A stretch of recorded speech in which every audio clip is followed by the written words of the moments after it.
How do you set your day for success? Is it time blocks? What do you use? I'm curious. That is a question one of my colleagues just dropped in a question thread that I'm in for a mastermind.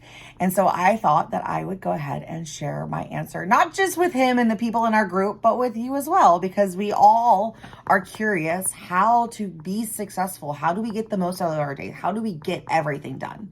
And most people, in my experience, will say something along the lines of prioritize, prioritize, prioritize, and then you just don't sleep until you're done. And I think I have a slightly different take on what all of that means, what I used to interpret that as, and what I make it mean for me now. And so when I think about how do I set my day up for success, it all starts long before my day ever exists. And that was me getting really clear about who I was as a person and what I wanted in my life.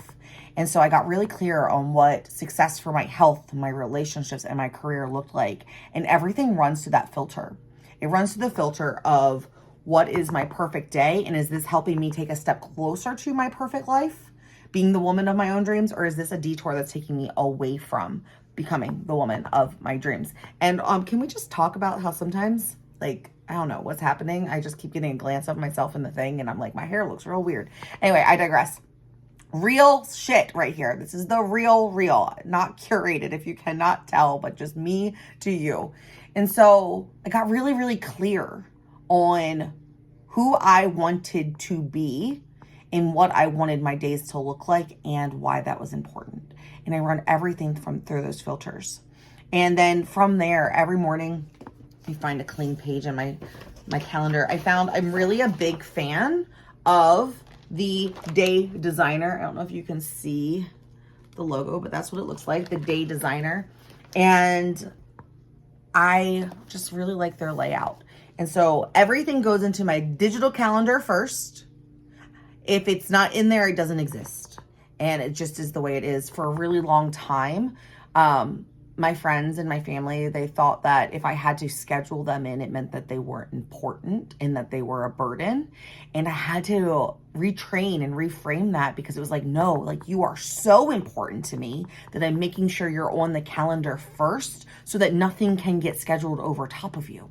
But if you're not in the digital calendar, anyone can try to control my time, and it's much harder to back out of those things than it is to just set the lines and protect the space up front. And so everything goes in my digital calendar, and then I sit down at the beginning of the day and I write down my top 3 priorities. Not my top 3 tasks, my top 3 to-dos, but like what are the top 3 things that are important to me? Sometimes it is moving my body, especially if I have been struggling with that for a while. Other times it is getting a landing page completed because it is literally the linchpin that is keeping other people's dreams from coming true because like I'm not getting what I need done. And so it can be any of those things. You get to decide what your priorities for the day are, but you can't have more than 3. And I learned this lesson in Nuclear Power. If everything is important and everything was due last month, then nothing is important and nothing gets done.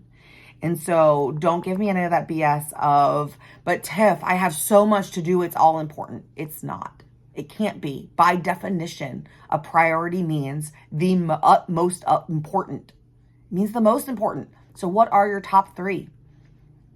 And so I do that. And then I go through and in 30-minute chunks, I plan out my whole entire day. I get all the meetings that are on there when I'm going to work out, when I am eating dinner. If Jeffrey's going to be home for dinner, I try to block time for us to eat together. And when all of my calls, my coaching, and what my priorities were, if they are not in the calendar, well, then how do I expect them to happen? So I've got to find holes for them and I've got to schedule in time to work on those activities that help me move the needle towards my priorities. And then the other thing I really love here is my running to-do list. My running to-do list, if it needs to get done today, I write it down. And then as I finish it, I check it off if it doesn't get finished. And at the end of the day, I'm like, nope, that still needs to get done. It wasn't like a nice to do, a good idea, but like adds no value. Then I'll use a little down arrow and I'll move it to the next day. Or more importantly, I learned this the long way. Instead of moving it to the next day, I move it to the day that makes the most sense for me to complete that task. And then it becomes the top of that. So there's times where I'll have an idea where it's like, oh, I need to create a spreadsheet for something. And well, and it doesn't get done today. but it's not really urgent to be done tomorrow. That sounds like a really good Friday activity when I am wrapping up my week. So I will move it to my calendar on Fridays. And then from there, I just know how people use my time. It took me a really long time to do this, but like I only take meetings with other people, like coffee chats and introductory calls or check-in calls. Yes, with my friends and family too, on Mondays and Thursdays. Those are the days that energetically I know that I am available to be a social butterfly. I know that on my calendar from 1 to 4, there is a podcast slot at 1, at 2, at 3, and at 4 on Monday through Thursday. And that I know every morning from the hours of 6 to 9 are my time. No one else can schedule in there. And then it helps me get really, really clear on what I'm working on to make sure that I'm not just working on everything and anything, but that I'm actually working on the things that are mine to hold, that only I can do, the things that need to get done in order for the other things to be done. And so I just use that as my filter. I guess you could call it time blocking.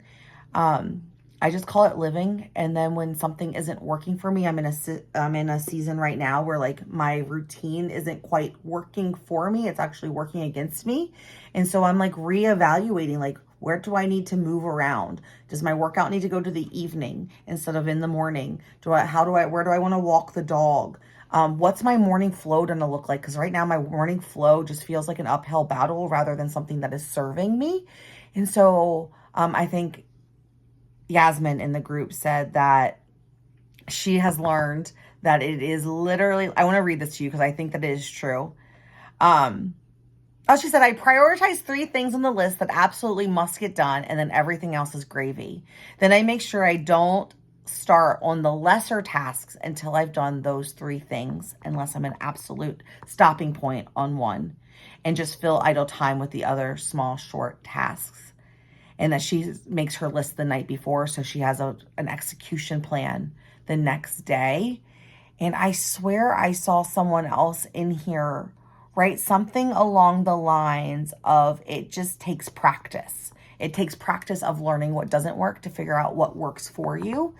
And so hopefully this helped stir something in your mind where you recognize that you could do things a little differently. Maybe your flow and your routines need a little switch up to work for you rather than against you. I'm curious what works for you. Drop it below, and I hope this helps. Mwah!